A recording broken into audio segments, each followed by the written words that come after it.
Bismillahirrahmanirrahim. Assalamualaikum warahmatullahi wabarakatuh. Alhamdulillahi wa kafa. Wassalatu wassalamu ala rasulillahi mustafa wa ala alihi wa ashabihi wa man wafa. Bersyukur kita kepada Allah dengan ucapan Alhamdulillahi rabbil alamin. Salawat kepada Nabi Muhammad sallallahu alaihi wasallam dengan ucapan Allahumma sholli ala Muhammad wa ala ali Muhammad. Yang terhormat Bapak dosen dan yang kami banggakan teman-teman kelas HKI 1C yang dirahmati oleh Allah. Kami dari kelompok 3, saya selaku moderator ingin menyampaikan pemateri kita hari ini. Ada 4 orang. Yang pertama itu pemateri yang akan disampaikan oleh Abangda Abdul Nazli Irwansyah Sinaga, dan yang kedua itu nanti akan disampaikan oleh Abangda Muhammad Puji Fahri. Yang ketiga nanti saya bakal menyampaikan materi, yaitu Muhammad Roni Pratama, dan yang keempat itu bakal disampaikan oleh Kakanda Fauzia Nur Asri. Adapun rangkaian hari ini kita masuk ke pemateri yang pertama, yaitu yang akan disampaikan oleh Abangda Abdul Najli. Kepada Abangda Abdul Najli kami persilakan dengan segala hormat.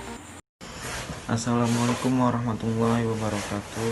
Nama Abdul Najli Irwansyah Sinaga, NIM 0201 202102. Pengertian dan macam-macam ejaan. Ejaan merupakan sebuah ilmu yang pelajari bagaimana ucapan atau apa yang dilisankan oleh seseorang dituliskan dengan perantaraan lambang-lambang atau gambar-gambar bunyi. Ejaan merupakan kaidah-kaidah cara menggambarkan bunyi-bunyi. Misal kata atau kalimat dan lain sebagainya dalam bentuk tulisan dan pengguna tanda baca. Menurut Tasai tahun 2002 menggumulkan bahwa ejaan adalah keseluruhan peraturan bagaimana melambangkan bunyi ujaran dan bagaimana hubungan antar lambang-lambang itu. Secara teknis, yang dimaksud dengan ejaan adalah tulisan huruf, penulisan kata, dan pemakaian tanda baca. Adapun cara-cara ejaan menurut perkembangannya antara lain: ejaan Ophüsten tahun 1901, ejaan Soiwandi atau ejaan Republik pada tahun 1947, ejaan Pembaruan Bahasa Indonesia atau ejaan Prijono Katopo pada tahun 1956. Baik, kita masuk ke pemateri yang kedua yang akan disampaikan oleh Abangda Muhammad Puji Fahri mengenai tentang sejarah ejaan bahasa. Kepada Abangda kami persilakan dengan segala hormat. Baiklah, saya akan memaparkan materi selanjutnya, yaitu materi mengenai sejarah perkembangan ejaan. Sejarah perkembangan ejaan memiliki 6 bentuk ejaan. Yang pertama adalah ejaan Ophusen. Ejaan Ophusen didasarkan atas prakarsa pemerintah Hindia Belanda yang menugaskan Charles Adrian van Ophusen untuk menuliskan bahasa Melayu. Tugas itu diselesaikannya pada tahun 1901 sejak permulaan usahanya pada tahun 1896. Sejak tahun 1901, itulah baru timbul keseragaman ejaan untuk menuliskan bahasa Melayu. Adapun kelebihan ejaan Ophusen antara lain berhasil menghindarkan kesulitan penulis bahasa Melayu dari huruf Arab Melayu ke dalam huruf Latin. Selain kelebihan dari ejaan Ophusen, ada juga kekurangan dari ejaan Ophusen, antara lain terlalu bertegak di atas konsep bahasa Belanda. Berikut contoh dari ejaan Ophusen seperti hadir sering dibaca hadlir karena kadang-kadang ditulis hadlir. Contoh lain, hasil sering dibaca hadsil karena kadang-kadang ditulis hadsil. Kedua, yaitu ejaan Suwandi atau ejaan Republik. Ejaan Republik adalah ketentuan ejaan dalam bahasa Indonesia yang berlaku sejak 17 Maret 1947. Ejaan ini kemudian juga disebut dengan nama Ejaan Soeandi. Menteri Pendidikan dan Kebudayaan kala itu, ejaan ini mengganti ejaan sebelumnya yaitu Ejaan Van Option yang mulai berlaku sejak tahun 1901. Adapun perbedaan-perbedaan antara ejaan ini dengan ejaan Van Option antara lain huruf O menjadi huruf U seperti pada kalimat guru menjadi kalimat guru. Contoh lain, kata ulang boleh ditulis dengan angka 2 seperti ubur-ubur, bermain-main, dan kebarat-baratan. Ketiga, yaitu ejaan pembaharuan atau ejaan Prijono Katopo. Ejaan pembaharuan merupakan penyempurnaan dari ejaan Republik karena ejaan tersebut terdapat unsur-unsur yang kurang dapat dipertanggungjawabkan. Ejaan pembaharuan merupakan hasil dari E. Katopo dan Profesor Dr. Prijono. Pembaharuan ejaan ini mengalami beberapa kesulitan seperti biaya perombakan mesin tik sehingga ejaan ini tidak diresmikan. Baik teman-teman sekalian, untuk materi yang ketiga saya yang bakal menyampaikan tentang penulisan huruf. Yang harus kita ketahui, dalam penulisan huruf itu ada dua. Yang pertama itu huruf besar atau huruf kapital, dan yang kedua itu huruf miring. Saya akan menjelaskan yang pertama itu tentang huruf besar atau huruf kapital. Digunakan untuk hal-hal yang dalam artian yang pertama itu awal kalimat dan huruf pertama petikannya langsung. Contohnya adalah dia berangkat ke sekolah. Dia berangkat ke sekolah ini D-nya itu huruf besar. Jadi huruf yang di awal itu berarti huruf besar. Dan petikannya itu langsung gitu. Nggak dibilang, kalau dibilang nggak huruf kecil, jadi huruf besar. Dan yang kedua itu ungkapan yang berhubungan dengan hal keagamaan, kemudian kitab suci, kemudian nama Tuhan, dan termasuk kata gantinya. Contohnya adalah Allah. Allah itu harus dipakai dengan huruf besar. Allah yang maha kuasa. Kemudian agama Islam, I-nya itu huruf besar. Kemudian Kristen, kemudian Alkitab. Yang ketiga teman-teman sekalian itu nama.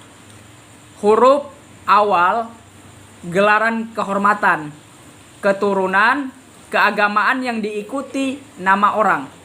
Contohnya adalah Sultan Hasanuddin. Kemudian gelar profesor. Nah, itu P-nya itu huruf besar, kehormatan. Di situ ada huruf kapital atau dibilang huruf besar. Kita masuk yang keempat tentang huruf yang pertama, nama bangsa, suku, bahasa, tahun, bulan, hari raya, dan peristiwa bersejarah. Salah satunya apa? Indonesia. I-nya itu huruf besar. Kemudian hari Senin.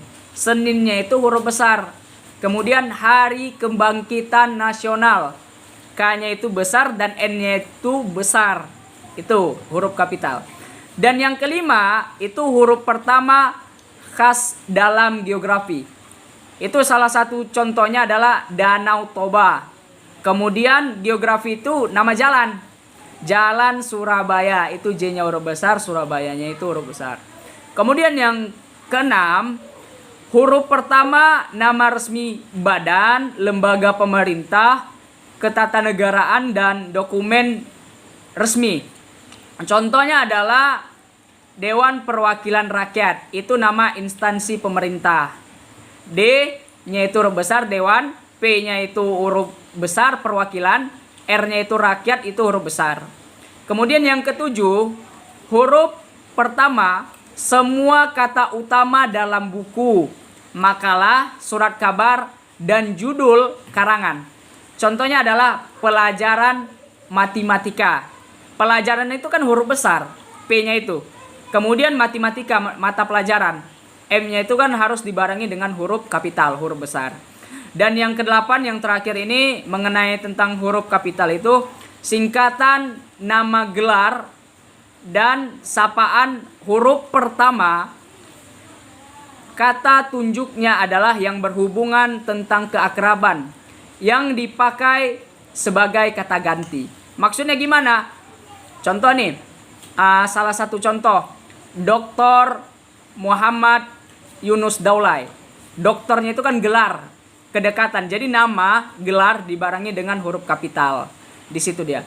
Atau salah satu contohnya itu penyuruhan. Silahkan diminum mbak. Nah gitu. Silahkan diminum mbak itu S-nya itu kan harus huruf besar. Di situ yang harus teman-teman ketahui untuk mengenai penulisan huruf dalam bahasa Indonesia. Kemudian yang kedua yang bakal saya jelasi tentang huruf miring. Kawan-kawan yang harus ketahui dalam hal-hal penulisan huruf miring, yang pertama itu penulisan nama buku, majalah, atau surat-surat kabar yang dikutip dalam karangan. Contohnya adalah makalah Tempo. Itu Temponya itu pasti huruf miring itu. Kemudian harian Kompas, itu Kompasnya itu huruf miring. Kemudian buku dasar-dasar penulisan itu harus dipakai huruf miring. Kemudian yang kedua itu mengenai penulisan huruf miring itu penegasan atau mengkhususkan huruf, bagian kata atau kelompok kata. Contohnya adalah bab ini tidak membicarakan. Bab ini tidak. Kata tidaknya itu adalah penegasan. Kata tidak itu harus bertulisan miring. Kemudian huruf pertama yaitu kata abad. Abad ialah itu penegasan untuk menjelaskan tentang abad ini. Kemudian kita masuk yang ketiga, hal-hal yang harus ketahui tentang penulisan huruf miring, yaitu penulisan istilah ilmiah atau ungkapan asing kecuali yang telah disesuaikan dengan ejaannya. Jadi salah satu contohnya adalah upgrading. Jadi penulisan upgrading itu harus huruf miring dan sebagainya. Mungkin itu saja penjelasan dari saya mengenai tentang penulisan huruf. Mudah-mudahan bermanfaat. Baik teman-teman, kita masuk pemateri yang keempat yang akan disampaikan oleh Kakanda Fauzia Nur Asri mengenai materi penulisan kata. Kepada Kakanda kami persilakan dengan segala hormat. D. Penulisan kata. A. Kata dasar. Kata asli yang belum mendapatkan imbuhan. Contohnya seperti dia tidak suka marah dan kapan kamu datang. B. Kata turunan. Kata yang diturunkan dari kata asli bisa disebut dengan kata berimbuhan. Contohnya seperti imbuhan awalan dan akhiran. Contohnya seperti pemanas, pe ditambah panas, dan jawaban jawab ditambah an. Berikutnya ada awalan atau akhiran ditulis serangkai dengan kata yang mendahului apabila bentuk berupa golongan kata. Contohnya seperti bersukaria, ber ditambah sukaria. Dan yang ketiga, jika bentuk dasarnya berupa kata gabung dan mendapatkan awalan akhiran kata ditulis serangkai. Contoh dengan mendepankan, me tambah ke tambah depan tambahkan. Dan yang keempat, jika salah satu dari unsur kata hanya dipakai dalam kombinasi gabungan ditulis serangkai. Contohnya seperti pasca sarjana, prasangka, dan mahasiswa. C. Kata ulang. Kata dasar yang diulang dapat berupa kata ulang murni atau sama dengan kata dasar, dan kata ulang sebagian berbeda dengan kata dasar. Kata dasar yang berupa kata ulang ditulis lengkap menggunakan kata gabung seperti sepandai-pandai, dan yang kedua lauk pauk. Lanjut yang D. Gabungan kata. Kata dasar yang terbentuk dari penggabungan dua kata bisa disebut kata majemuk. Kata dasar yang berasal dari gabungan kata yang mempunyai makna tertentu. Yang pertama, gabungan kata yang lazim. Kata majemuk termasuk kata khusus bagiannya ditulis terpisah. Contoh, sapu tangan, mata pisau, dan mata hati. Yang kedua, gabungan kata termasuk istilah khusus yang menimbulkan salah baca dapat diberi tanda hubung untuk menegaskan pertalian di antara unsur yang bersangkutan. Contohnya, alat pendang dengar. Dan yang ketiga, golongan kata yang sudah dianggap padu. Kata ditulis serangkai sebagai contoh apabila, apa ditambah bila. E. Kata ganti. Kata ganti ku dan mu dan nya ditulis dengan kata yang mendahulunya seperti ayahmu seorang yang dermawan. Buku ini milikku. Dan yang ke F, kata depan. Kata depan di, ke, dan dari ditulis terpisah dari kata yang mengikutinya, kecuali daripada. Contoh, ayah berangkat ke masjid, saya dari masjid. G, kata sandang. Kata sandang berupa si dan sang ditulis secara terpisah dari kata yang mengikutinya. Contohnya si Unyil dan si Raja, sang raja. H, partikel. Satu partikel lah, kah, dan tah ditulis serangkai dengan kata yang mendahuluinya. Sebagai contoh, bacalah buku itu dengan baik. Yang kedua, akankah kita tetap menjadi saudara? Yang kedua, partikel pun ditulis dengan terpisah dengan kata yang mendahuluinya, kecuali adapun, bagaimanapun, walaupun, meskipun, biarpun. Dengan contoh, sepetak tanah pun aku tak punya. Yang kedua, sepucuk surat pun tak datang. Yang ketiga, partikel pun berarti mula, demi, dan tiap terpisah dari kalimat yang mendampinginya. Contohnya seperti dia membaca buku itu per bab. Dia menggaji karyawan itu per bulan. Baik teman-teman sekalian, untuk materi penggunaan tanda baca ini bakal disampaikan oleh Abangda Muhammad Puji Fahri. Kepada Abangda kami persilakan dengan segala hormat. Baiklah, saya akan menyampaikan materi selanjutnya, yaitu mengenai penggunaan tanda baca. Yang pertama, tanda baca titik. Ada beberapa kaidah penggunaan tanda baca titik. Kaidah-kaidah tersebut dijelaskan sebagai berikut. 1. Tanda baca titik digunakan untuk mengakhiri kalimat yang bukan berupa kalimat tanya atau kalimat seruan. Contoh, saya beragama Islam. Yang kedua, tanda baca titik digunakan di belakang angka atau huruf dalam suatu bagan, ikhtisar atau daftar. Contoh 4.1 pembahasan. Yang ketiga, tanda baca titik digunakan untuk memisahkan angka, jam, menit, dan detik yang menunjukkan jam waktu. Yang ketiga, tanda baca titik digunakan untuk memisahkan angka jam, menit, dan detik yang menunjukkan jangka waktu. Contoh, pukul 1.35.20 atau bisa dikatakan pukul 1:35 menit 20 detik.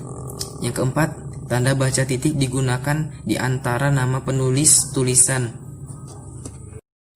Yang keempat, tanda baca titik digunakan di antara nama penulis, judul tulisan yang tidak berakhir dengan tanda tanya dan tanda seru, dan tempat terbit dalam daftar pustaka. Contoh, Lestari Ningrum, Dwi, 1998, teknik menjahit, Malang, Intan. Yang kelima, tanda baca titik digunakan untuk memisahkan bilangan ribuan atau kelipatannya yang menunjukkan jumlah. Contoh, tamu yang hadir adalah 24.200 orang. Yang keenam, tanda baca titik digunakan. Yang keenam, tanda baca titik tidak digunakan untuk memisahkan bilangan ribuan atau kelipatannya yang tidak menunjukkan jumlah. Contoh, 6 Juni adalah tanggal kelahirannya. Yang ketujuh, tanda baca titik tidak digunakan pada akhir judul yang merupakan kepala karangan atau kepala ilustrasi, tabel, dan sebagainya. Contoh, kata pengantar, daftar isi. 8. Tanda baca titik tidak digunakan di belakang alamat pengirim surat, nama dan alamat penerima surat, serta tanggal surat.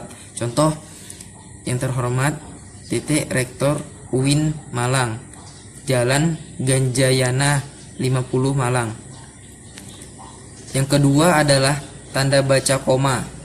Kaidah-kaidah penggunaan tanda baca koma adalah sebagai berikut. 1. Tanda baca koma digunakan di antara unsur-unsur dalam suatu perincian atau pembilang. Contoh, saya membeli kertas, pena, dan tinta. Yang kedua, tanda baca koma digunakan untuk memisahkan kalimat serta apabila kalimat serta di berikutnya diawali kit.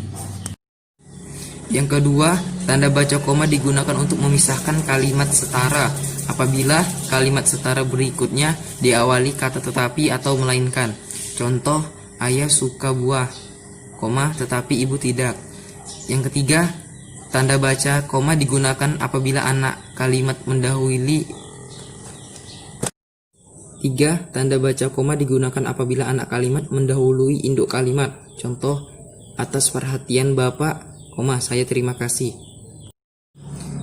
Keempat, tanda baca koma digunakan untuk memisahkan anak kalimat jika anak kalimat itu menggiring induk kalimatnya. Contoh, saya tidak akan datang, jika ayah tidak mengizinkan. Kelima, tanda baca koma digunakan di belakang ungkapan penghubung antar kalimat yang terdapat pada awal kalimat. Contoh, dia malas belajar oleh karena itu, dia tidak naik kelas. Yang ketiga adalah tanda baca titik koma. Kaidah-kaidah penggunaan tanda baca titik koma adalah sebagai berikut. Digunakan untuk memisahkan bagian-bagian kalimat yang sejenis atau setara. Contoh, ayah sedang mengaji, titik koma. Ibu sedang memasak, titik koma. Adik sedang belajar, titik koma. Mereka sedang sibuk dengan pekerjaannya masing-masing. Yang keempat adalah tanda baca titik dua. Terdapat beberapa kaidah penggunaan tanda baca titik dua. Kaidah-kaidah yang dimaksud dijelaskan sebagai berikut. Tanda baca titik dua digunakan sesudah kata atau ungkapan yang memerlukan perincian. Contohnya, Ketua, titik dua, Ahmad Wijaya, Sekretaris, titik dua, Siti Tantowi. Yang kelima, tanda hubung. Kaidah-kaidah penggunaan tanda hubung adalah sebagai berikut. Digunakan untuk merangkaikan. Yang kelima, tanda hubung. Kaidah-kaidah penggunaan tanda hubung adalah sebagai berikut. Digunakan untuk merangkaikan se dengan kata berikutnya yang dimulai dengan huruf kapital, ke dengan angka, angka dengan an, singkatan berhuruf kapital dengan imbuhan atau kata dan nama jabatan rangkap. Contohnya, se dengan Indonesia, maka disambungkan menjadi se-Indonesia. Adapun digunakan untuk merangkaikan unsur bahasa Indonesia dengan bahasa asing. Contohnya, dihubungkan dengan smash, maka menjadi di smash.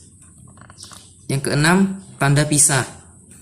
Tanda pisah digunakan di antara dua bilangan atau tanggal dengan arti sampai ke atau sampai dengan.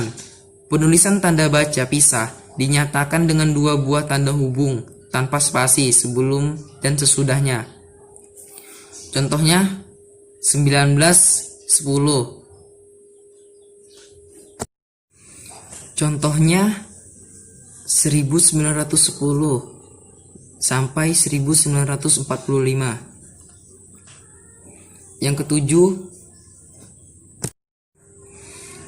Yang ketujuh, tanda elipsis. Tanda elipsis digunakan untuk menunjukkan bahwa dalam suatu kalimat atau naskah ada bagian yang hilang. Contoh, sebab kemerosotan akhlak di kalangan manusia, maka diletakkan tanda elipsis dan selanjutnya atau diteliti lebih lanjut.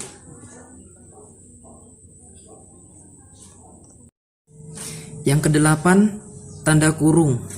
Tanda kurung digunakan untuk hal-hal sebagai berikut. Digunakan untuk mencapit tambahan keterangan atau penjelasan. Contohnya, lampiran. Angka 1 dalam kurung dituliskan kata 1, bendel. Yang kesembilan, tanda tanya. Tanda tanya digunakan pada akhir kalimat tanya, yaitu kalimat yang membutuhkan jawaban. Contoh, siapa yang pergi ke Bandung? Maka diletakkan tanda tanya.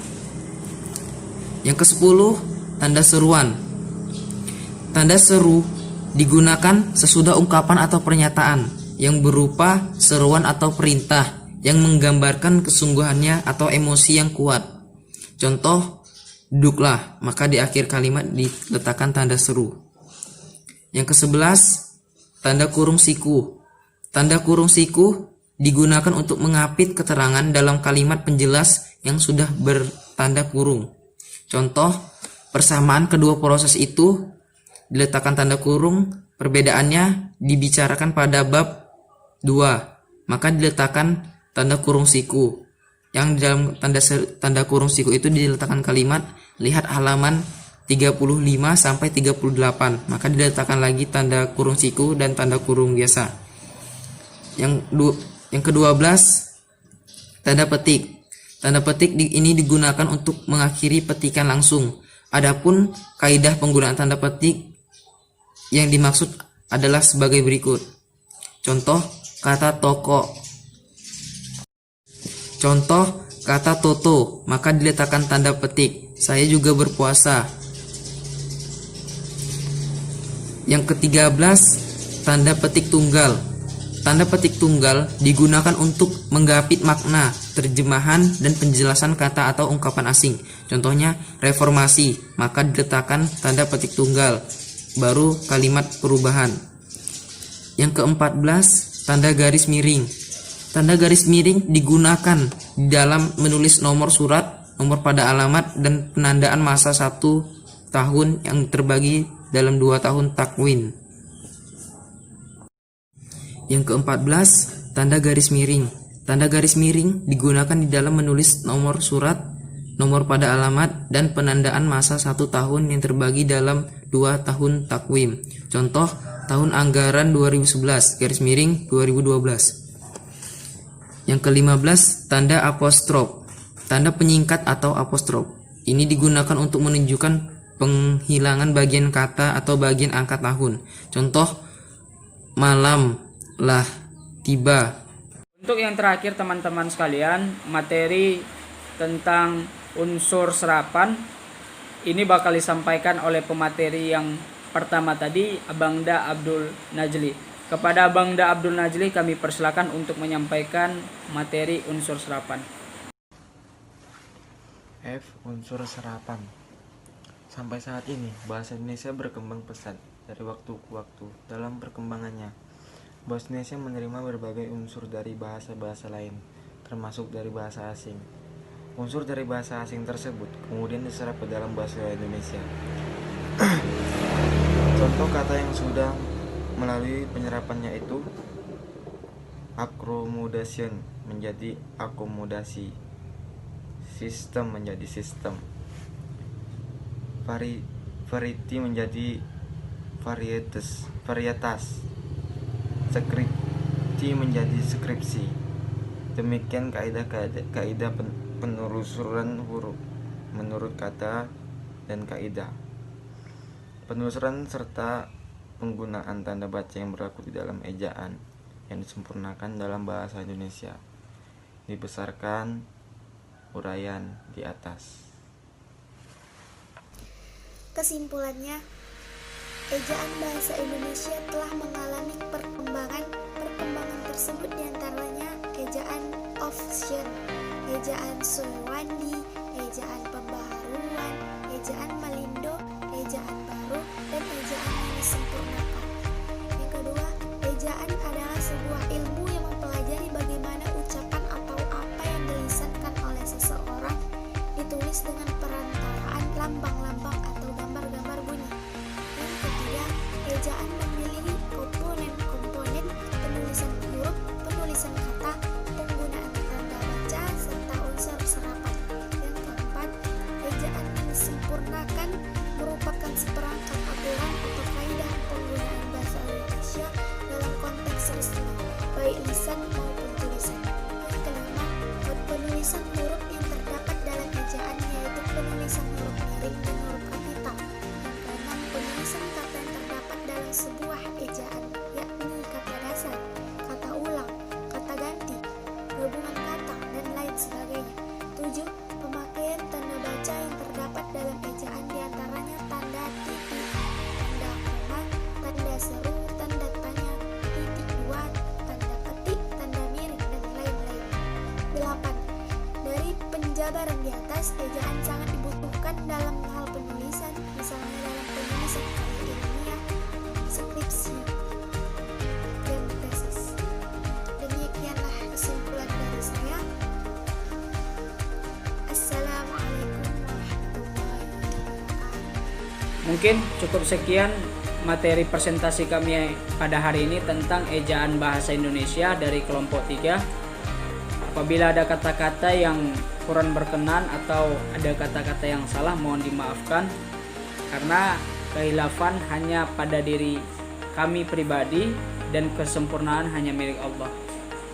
Bagi teman-teman yang ingin bertanya mengenai materi kami hari ini tentang ejaan bahasa, kami persilakan untuk 3 orang penanya. Kepada teman-teman sekalian, kami persilakan untuk bertanya. Mungkin kami cukupkan materi kami hari ini. Assalamualaikum warahmatullahi wabarakatuh.